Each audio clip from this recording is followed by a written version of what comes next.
Assalamualaikum warahmatullahi wabarakatuh. Mustafa Muhammadin sallallahu alaihi wasallam sunnah sunnah wa dzarriyati wa jalla syada sunnah jalan kita muqarrabin. Husanilah mu'alif al kitab Imam Bukhari wa Imam Az-Zabidi sunnah sunnah. Husnul ba'ana wa umatina wa sayyidina wa sayyidina wa sallallahu alaihi wa syaihina husanilah mahatina asqiya malam. Alhamdulillah ma'asyantiwan. Lillahi ta'ala lahumul fatihah. Bismillahirrahmanirrahim. Alhamdulillahirabbil alamin. Arrahmanirrahim. Iyyaka na'budu wa iyyaka nasta'in. Shiratal mustaqim. Bismillahirrahmanirrahim. Hadis nomor 261. An Ibnu Abbas radhiyallahu an qala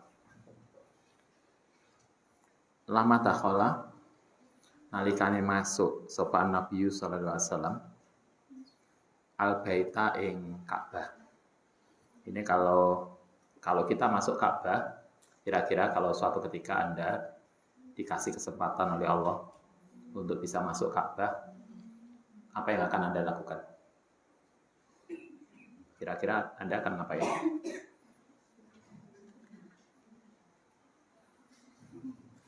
Nangis sampai selesai.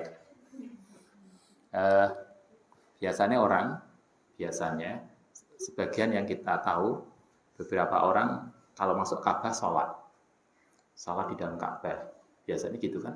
Ada orang-orang yang kalau masuk Ka'bah sholat menghadap ke semua sisi.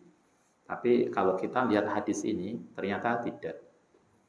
Nabi, kita nggak tahu hadis lain ya, tapi kalau hadis ini menceritakan begini, ketika Nabi itu masuk Ka'bah, apa yang beliau lakukan?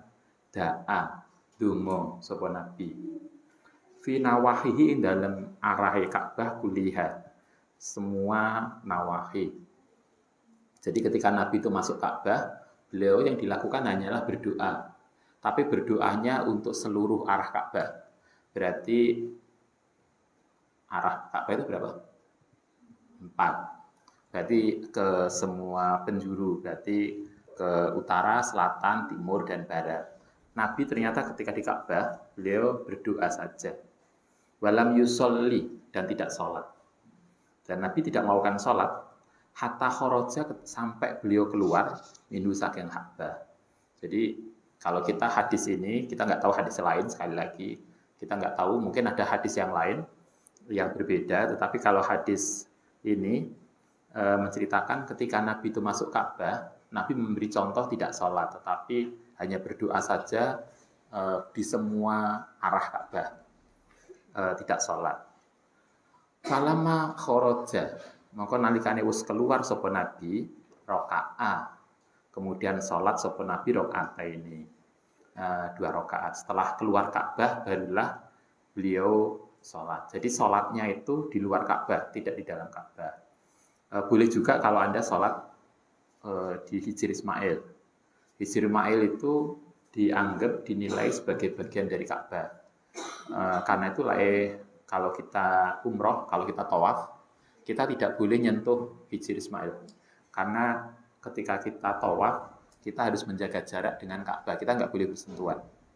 Sehingga kalau pengen sholat nanti setelah selesai tawaf, selesai 7 kali, biasanya kemudian kita disunahkan untuk sholat di belakang makam Ibrahim, yang gambar kecil itu, kerangkeng besi jarang-jarang itu.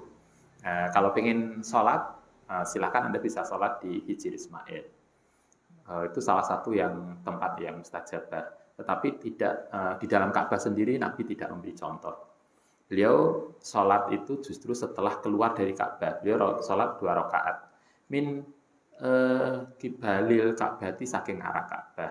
Waqala ngendika sapa Nabi, hadhihi utai ini Ka'bah iku al-qiblatu. Inilah kiblat kita. Wa an Bara radhiyallahu an qala. Karena ana sapa Rasulullah sallallahu alaihi wasallam iku pernah salat sapa Nabi nahwa Baitul Maqdis, ke arah Baitul Maqdis. Kita tahu kiblat kita itu pernah 2 kali. Kita pernah kiblat kita salat itu menghadap Baitul Maqdis di Yerusalem. Nah, kemudian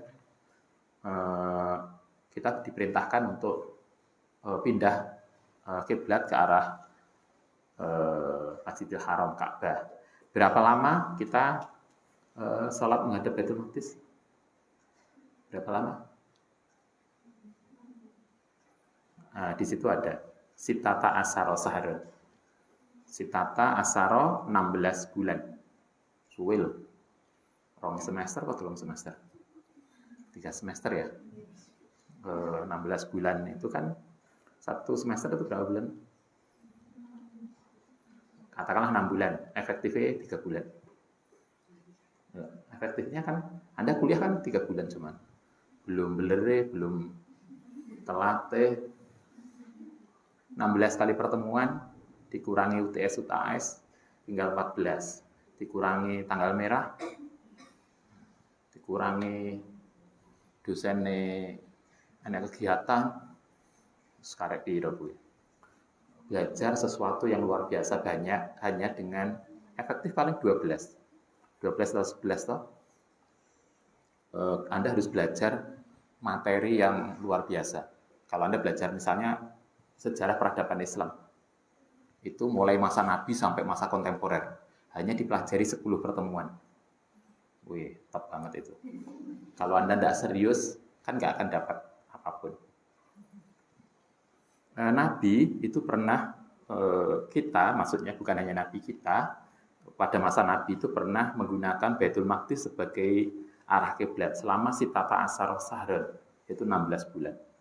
Takodama kang sudah lewat, apa bainahuma apa mukhalafatun, perbedaan bilabdi. Hadis ini sudah pernah muncul di sebelumnya. Kalau di sini di kitabnya Ustadz ada catatan hadis ini tercantum di hadis sebelumnya nomor 38.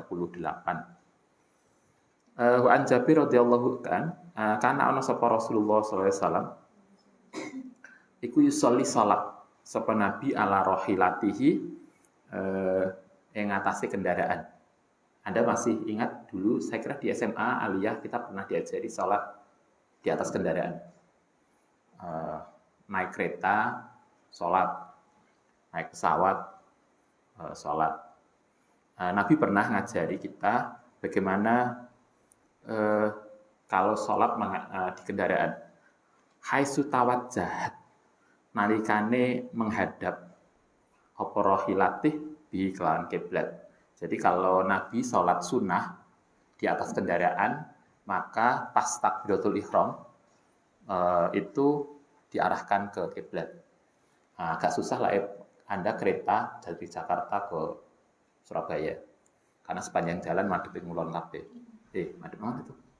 Oh, bisa juga ya, keretanya menghadap ke sana dan menghadap ke sini. Bisa toh? Tapi kalau sholat sunnah itu yang kalau Anda boleh karena rajin tahajud misalnya, kemudian malam bangun untuk tahajud di kereta, maka kalau kita sholat sunat kita boleh menghadap di luar kiblat, mengikuti pergerakan kendaraan.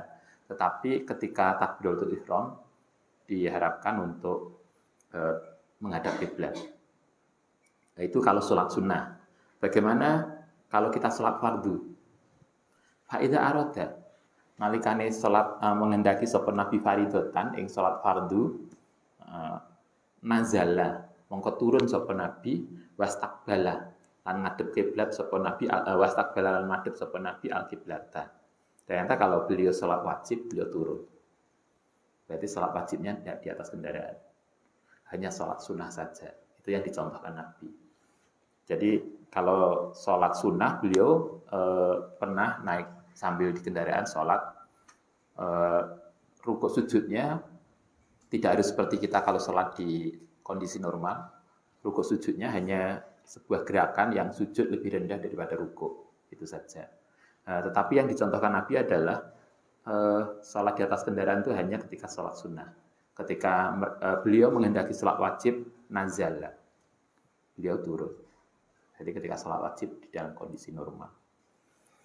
Wa an Abdullah bin Mas'ud radhiyallahu anhu qala sholat sapa Nabi sallallahu alaihi wasallam.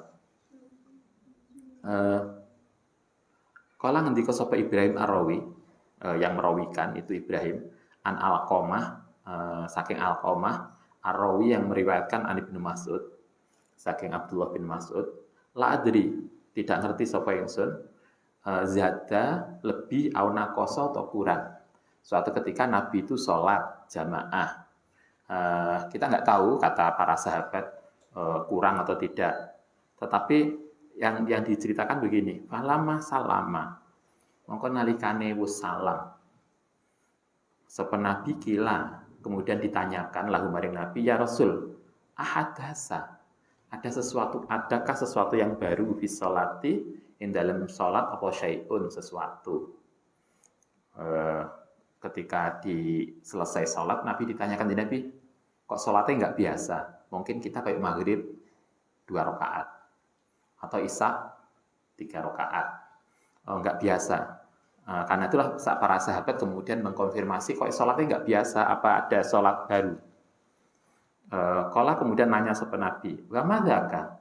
Wa malan iku apa dzaka? Apa maksudnya? Ini diskusi yang bagus. Jadi Nabi jamaah dengan sahabat, ketika Nabi sholatnya nggak seperti biasa, sahabat nanyakan Nabi, kok sholatnya nggak biasa? Biasanya kalau isya misalnya itu 4 rakaat, kok ini kok tidak 4? Nabi nanya dulu, apa yang terjadi? Sholat tadi saya gimana? Kalau jawab sapa sahabat, sholat sapa tuan, kadza wa kadza. Nabi tadi jenengan sholatnya mungkin ada ruku yang kurang atau ada sujudnya yang kurang. Pokoknya nggak biasa lah. Begitu beliau dikonfirmasi bahwa sholatnya itu begini. Cuma sayangnya di hadis ini tidak diceritakan sholatnya kayak apa yang nggak biasa tadi. Begitu dibilang bahwa Nabi itu sholatnya nggak biasa, kemudian apa yang beliau lakukan? Fasana, monggo kemudian melipat sapa Nabi rijlaihi yang kedua kakinya wastaqbala, lan kemudian madhep kiblat sapa Nabi al-kiblata, wasajada, lan sujud sapa Nabi sajdata ini ing 2 sujudan suma salama, kemudian salam sapa Nabi. Nabi kemudian mungkin ada bagian, mungkin sujudnya kurang 1 atau seterusnya, maka kemudian kita nggak tahu apa yang terjadi. Kemudian Nabi begitu duduk begini, begitu langsung balik menghadap kiblat, kemudian takbir, sujud 2 kali, sujud apa? Sahwi. Setelah itu salam. Sama dengan Anda, kalau misalnya kita dulu pernah ya, kita keliru salat maghrib, kayaknya 2 rakaat. Kemudian beberapa mbak-mbak bilang, Ustaz, kayaknya tadi maghribnya atau isyanya saya lupa, itu kurang 1. Kita sudah selesai wiridan, baru dibilangnya bahwa soalnya kurang. Apa yang harus kita lakukan? Kita nggak perlu sholat lagi dari awal, tapi langsung berdiri takbiratul ihram tambah 1, nyusuli 1 rakaat, kemudian salam, sebelum tahiyat akhir, sebelum salam kita sujud sahwi. Jadi kalau, dimulai lagi lah, ya enggak, langsung aja berdiri, kemudian nambah kurang berapa tadi, begitu caranya. Kanjeng Nabi juga begitu.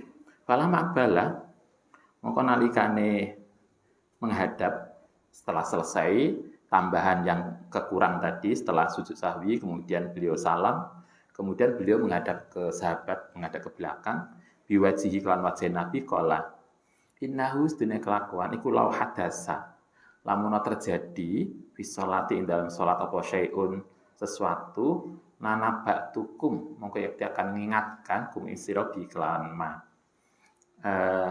Kata Nabi, kalau memang ada yang keliru, silahkan diingatkan.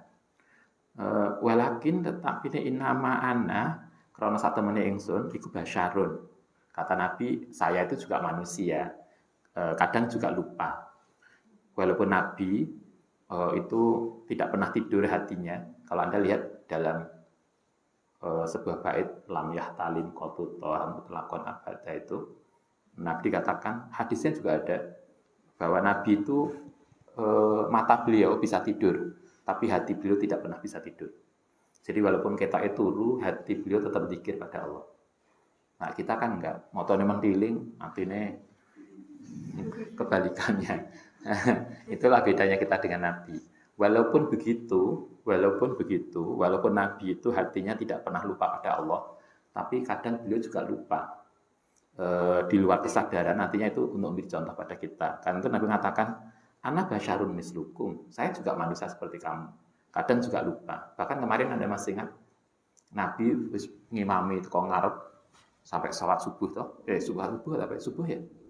Sampai di depan ternyata, wih ya Allah, aku belum mandi. Padahal tadi malam lagi ketemu istrinya. Ternyata beliau belum mandi wajib. Coba lali kan mandi wajib. Itu artinya sifat kemanusiaan Nabi yang ditunjukkan. Ana basyarun mislukum, ansa kang bisa lupa sapa ingsun. Kamatan sauna kaya oleh lupa sapa sira. Saya itu juga manusia, ya iso lupa kaya kalian. Wa idza nasitu, karena itu ketika saya lupa, ya fadzak karuni, mongko mengingatkan sapa sira ning ingsun. Wa idza saka, Nabi bisa lupa. Ini hadis yang diriwayatkan oleh Ibnu Mas'ud, tercatat di dalam hadis Bukhari nomor 401. Nabi tidak hanya sekali ini loh, lupa. Dalam hadis lain yang diriwayatkan oleh Abu Hurairah, kalau ini enggak jelas, ini sholat apa. Tapi ini yang diriwayatkan Ibnu Mas'ud. Kalau hadis lain yang diriwayatkan oleh Abu Hurairah, tercatat juga dalam Bukhari, itu Nabi lupa sholat duhur. Sholat duhur itu mesti 4, beliau 2 rakaat. Kemudian setelah pulang, bahkan setelah wiridan, kemudian Nabi itu keluar masjid. Kemudian ditanya Nabi, ini tadi sholat duhur kok 2 rakaat? Artinya Nabi itu diajarkan pada kita, beliau juga bisa lupa. Sehingga kalau kita lupa, itu kita bisa mencontoh Nabi kaya apa yang harus kita lakukan. Faidah saka, oke, titik. Nah sekarang selanjutnya, faidah saka nalikane ragu-ragu. Sapa hadukum fi sholati, dalam sholate falyatahara, mongko milio sapa rajul as-shawaba ingkang benar. Kata Nabi, 1, kita diingatkan Nabi bisa lupa. Karena itu kalau Nabi lupa, silakan diingatkan, kata Nabi.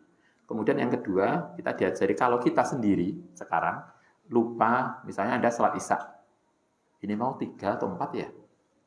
Anda pernah? Pernah, manusiawi lah. Nabi aja lupa, Ustaz, apalagi saya. Misalnya, kita pernah lupa. Oke, kalau kita ragu-ragu, sholat isya ini sudah 3 atau 4, kita kemudian diajarkan oleh Nabi fayataharro as-shawab, maka pilihlah yang kita yakin. Nah, kalau dalam usul fikih kita diajarkan kalau misalnya 3 atau 4, maka kita dipilih yang sedikit. Kenapa yang sedikit? Karena kita khawatir nanti kalau pilih 4 jangan-jangan kita masih 3 sehingga kurang. Kalau kurang kan berarti ada masalah. Tapi kalau lebih kan bonus. Nah, maksudnya pilihlah yang sedikit sehingga kemudian kita ada jaminan bahwa sholat kita tidak kurang rakaatnya. Setelah kita milih yang sedikit, kemudian dilengkapi menurut hitungan yang sedikit tadi, kita kurang berapa, setelah itu kemudian sujud sahwi pada rakaat sebelum salam. Fal yutimma, mongko kemudian menyempurnakan sopoman alaihi ngatasi as-shawab. Suma salama, kemudian salimu, kemudian salam.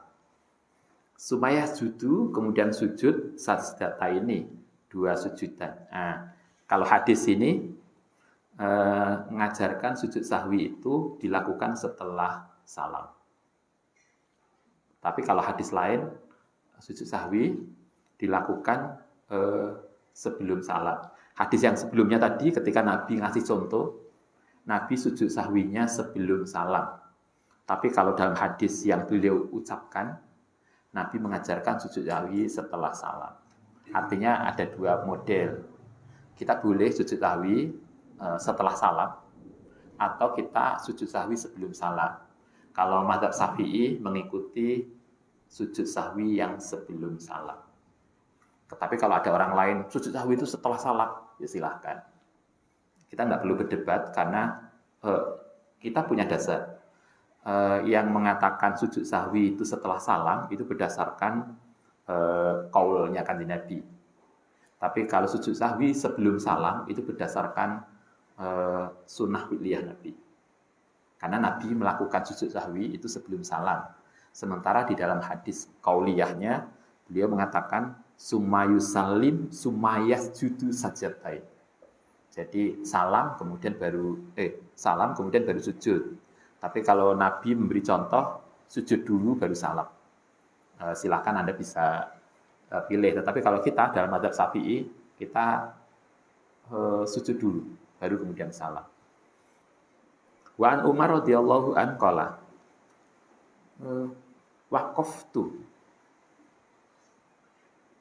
waqaftu memberi ni ingsun sapa Rabbi.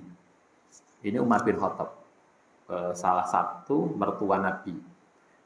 Umar menceritakan pada kita, alhamdulillah Allah itu ngasih kepada saya. Allah ngasih kepada Umar itu apa? Fisalasin yang dalam 3 hal. Jadi niate Umar, keinginannya Umar itu dikabulkan oleh Allah langsung. Dan niatnya Umar itu kemudian menjadi turunnya ayat. Jadi ada ayat tertentu yang turun karena keinginannya Umar, pikirannya Umar. Ada ayat-ayat tertentu yang turun karena pikirannya Abu Bakar. Ada ayat tertentu yang turun karena perilakunya Ali bin Abi Thalib.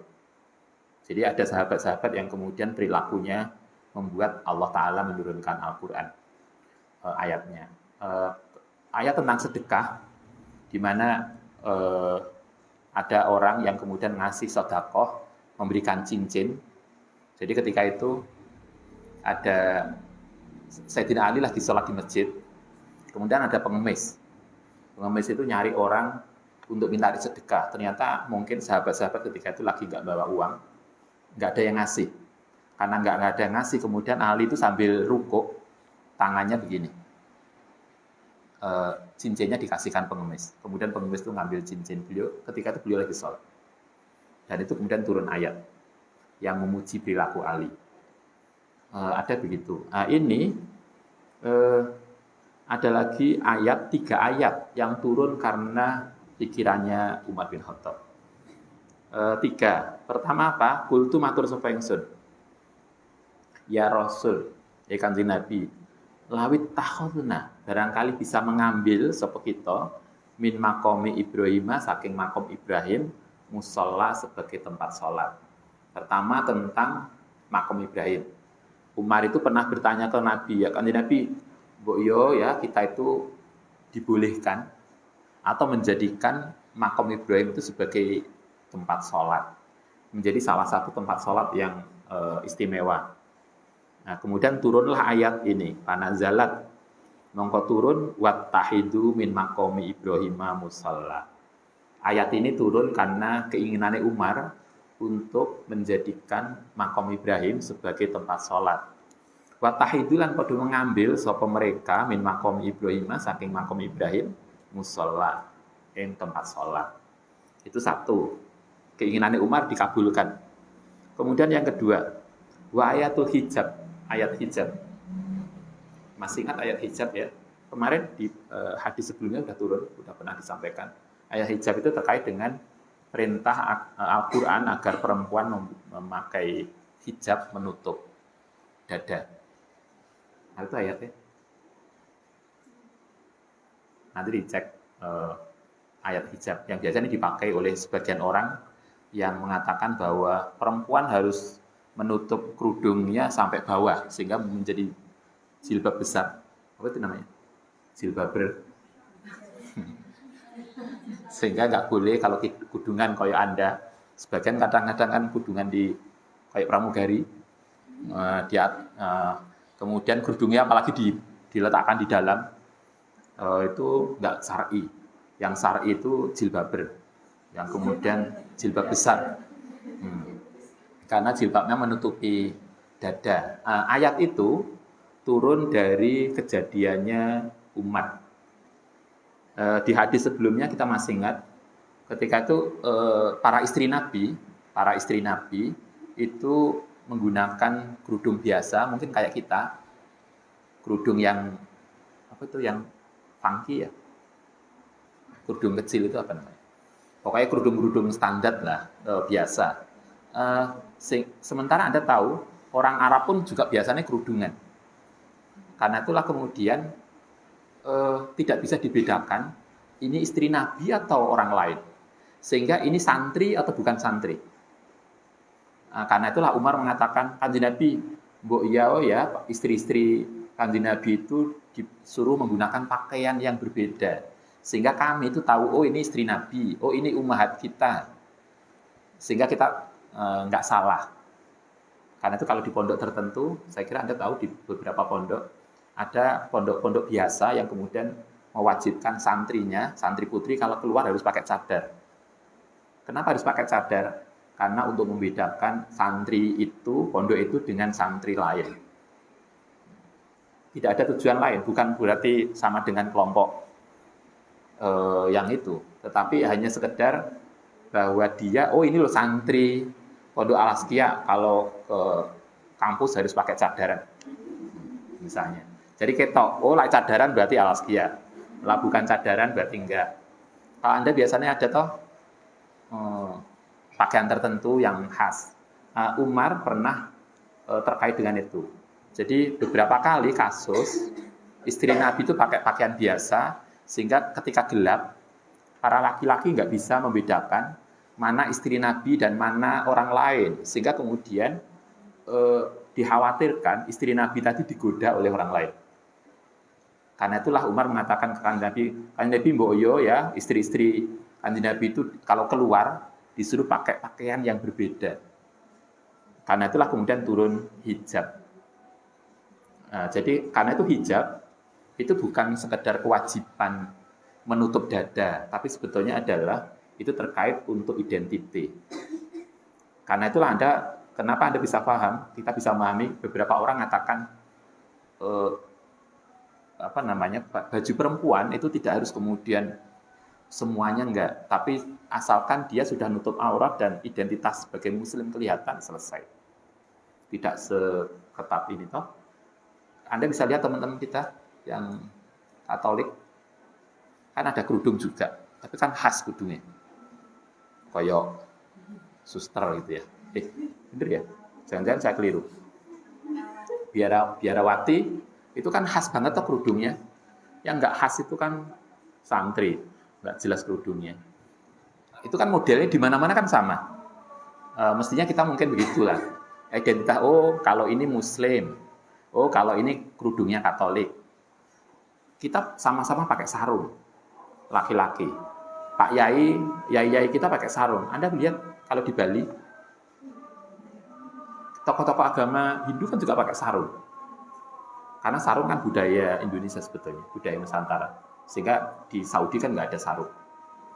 Sehingga kalau Anda haji, Ustaz pernah sama ibu, keliling pas umroh, kita sarungan, yang toko-toko sarungan. Karena nggak bawa celana.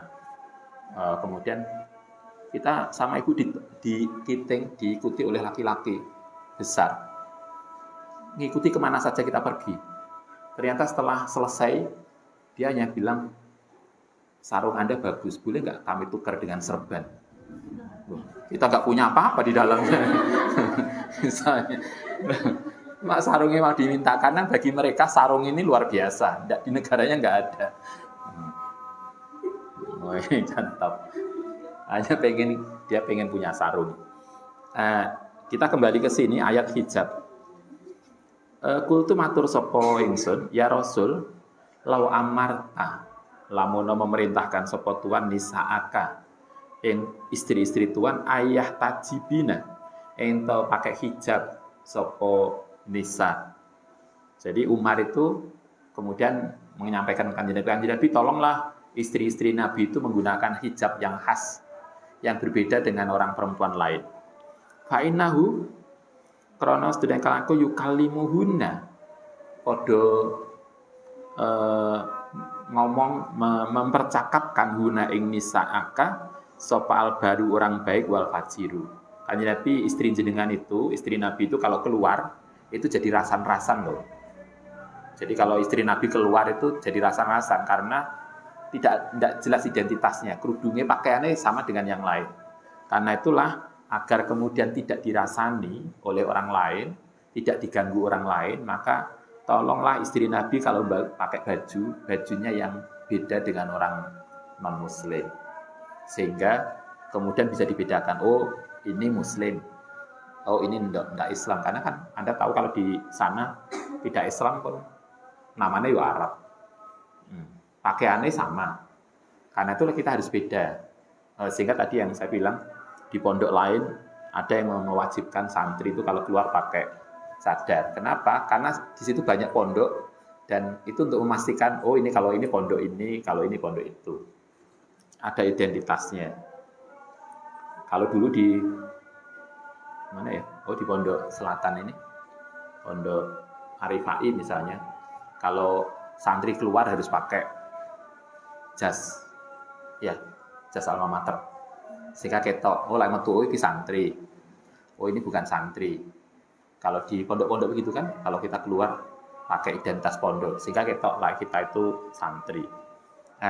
Ayat hijab itu begitu. Panazalat, maka kemudian turun apa ayatul hijabi.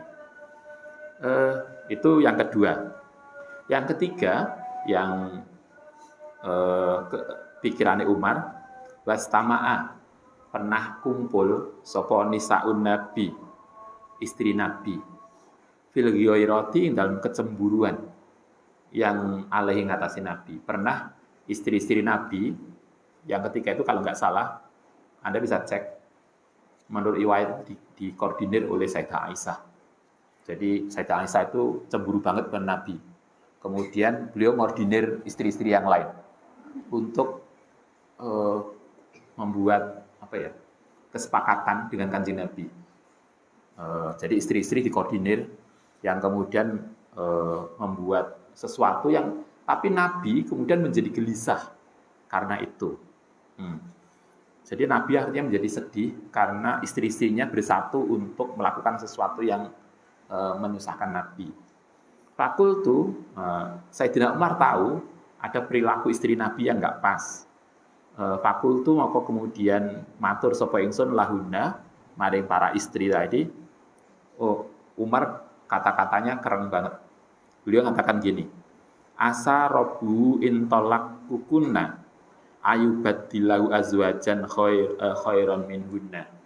Asa semoga sapa robu pangerane nabi iku intolak kokuna lamun menceraikan sapa nabi kuna ing kalian semua ayubadilahu enta memberi ganti sapa Allahu ing nabi azwajan ing para istri khairan yang lebih baik mingkunna. Karena Umar nggak tahan istri nabi ngambek masal karena dikoordinir ngambek bareng. Nabi sedih banget karena itu Umar mengatakan kalau engkau tetap membuat ngambek dan membuat istri Nabi sedih, kalau sampai Nabi kemudian sedih dan menceraikan Anda, Allah akan memberikan ganti yang lebih baik. Kemudian turunlah ayat itu. Karena zalak kemudian turun apa hadil ayat itu. Ayatnya kayak itu tadi. Kayak persis statementnya Umar. Asarobu intalaqakunna ayubadilaun azwajan. Wa Anasin radhiyallahu an anna nabiyya sallallahu alaihi wasallam iku ra'a. Oke. Ra'a melihat sapa nabi nukhomatan ing nukhomah. Apa nukhomah itu? Kalau kita meludah dahak ya. Kalau kita meludah itu nukhomah. Nabi suatu ketika melihat dahak fil kiblati yang dalam arah kiblat. Jadi kayak mungkin kadang ada toh lah ini masjid di kampung. Biasanya arah ini kan arah kiblat kan ada jendela masjid. Terus jendela bagian belakang itu banyak bekas ludah bolak-balik ngidu ke arah kiblat. Nabi melihat itu. Fasakko.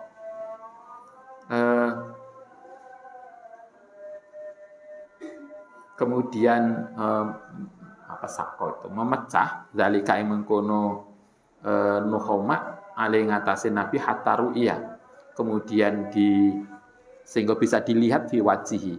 Hakoma kemudian berdiri sapa Nabi pahakahulan gosok sapa Nabi ing biadi kelawan tangane Nabi. Fakola, ini contoh yang disampaikan Nabi. Kalau Nabi melihat sesuatu yang nggak bagus, Beliau langsung turun tangan sendiri membersihkan. Saya kira Anda juga gitu. Biarinlah, dia pengen ngaji. Fakola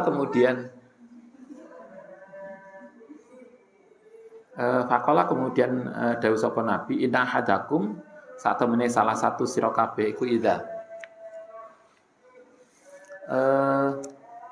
duduk. Idza qoma nalikane berdiri sapa ahad fi sholati ing dalam salate ahad fa innahu mongko sak temene man iku yunaji lagi munajat sapa man robbahu ing pangerane man. Fa inna robbahu antarane pangerane man wa bainahu antarane man wa bainal kiblati gini. Wa inna robbahu mongko sak temene pangerane man iku bainahu antarane man wa baina kiblati lan antarane kiblat. Karena itu fala yabzukonna mongko jangan meludah sapa ahadukum kibala kiblati ke arah kiblat. Kata Nabi ngajari kita gini, kalau kita sholat itu berarti kita menghadap Allah Subhanahu wa taala ke arah kiblat. Karena itu tidak etis kalau kita kemudian meludah ke arah kiblat. Walakin karena itu kalau kita pas sholat kemudian pengen meludah, jangan meludah ke depan, meludahlah ke kiri. Jadi lainnya koncone yo jaga koncone. Kalau ada temennya maka pakailah sebagian pakaian atau ini mukena ditutupkan ke mulut untuk meludah.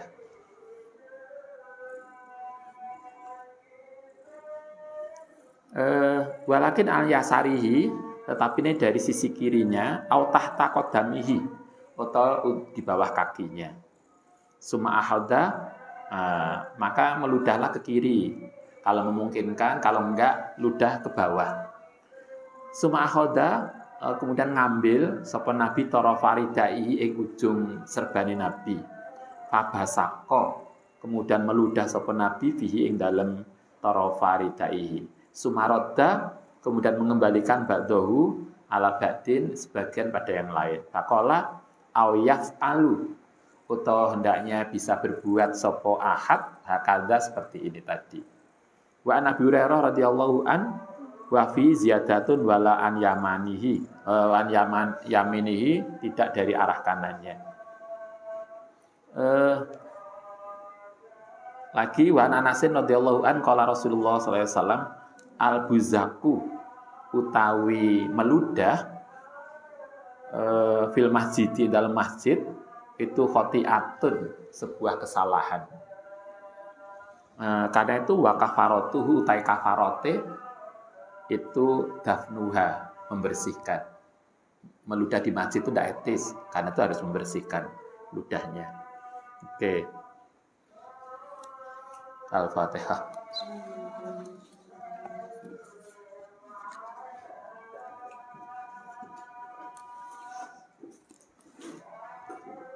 Rabbana anfa'na bima 'allamtana Rabbi 'allimna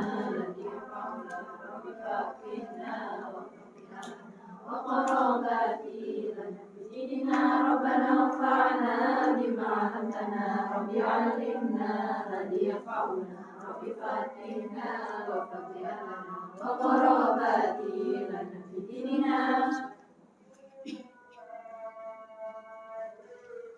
Assalamualaikum warahmatullahi wabarakatuh.